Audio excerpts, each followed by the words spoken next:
Быть примером для учеников, стоять у доски, выводя мелом задания, проверять нескончаемые стопки тетрадей, объяснять и рассказывать. Труд педагога напряженный, важный и ответственный. У каждого ребенка свой мир. Шалуни, задиры, фантазеры. Каждого учитель должен выслушать, понять и научить.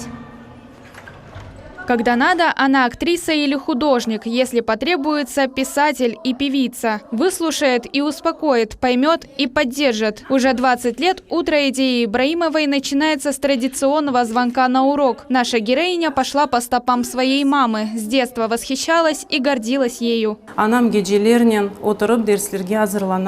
Мама ночами сидела и готовилась к урокам. У нас был журнал «Начальная школа». Она находила в нем много интересного материала для занятий. Я ей в этом помогала. За время работы школа стала ей второй семьей, а профессия – призванием. Эдия Ибраимова использует различные приемы, чтобы заинтересовать ребят. Скучно на ее уроках не бывает никогда. Она очень хороший учитель, она хорошо объясняет нам различные темы. Если что-то непонятно, мы переспрашиваем, она еще раз нам объясняет. Мы работаем на уроке с различными текстами. Там разбираем, например, предложения, изучаем части речи. Ненормированный рабочий день для педагога – привычное дело.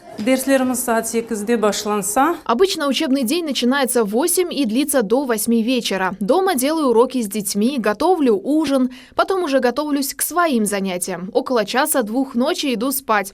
А утром с хорошим настроением, улыбаясь, захожу в класс. Не забывает наша героиня и про семью. На работе учитель, наставник, дома любящая жена и мама. В свободное время с семьей любим гулять на свежем воздухе. Садимся в машину и отправляемся либо на берег моря, либо в горы или лес. Эдия Ибраимова уверена, учитель продолжается в своих учениках, поэтому старается передать им все свои знания. Хочу написать книгу, поделиться своим опытом преподавания. Буду рада, если мои советы помогут другим педагогам. Эдия Ибраимова не останавливается на достигнутом и профессионально развивается. Уверена, педагог – кувшин, который должен быть постоянно наполнен знаниями. И она выбрала профессию по душе, которая стала смыслом жизни. Сусанна Садыкова, Максим Голубев, телеканал Милет.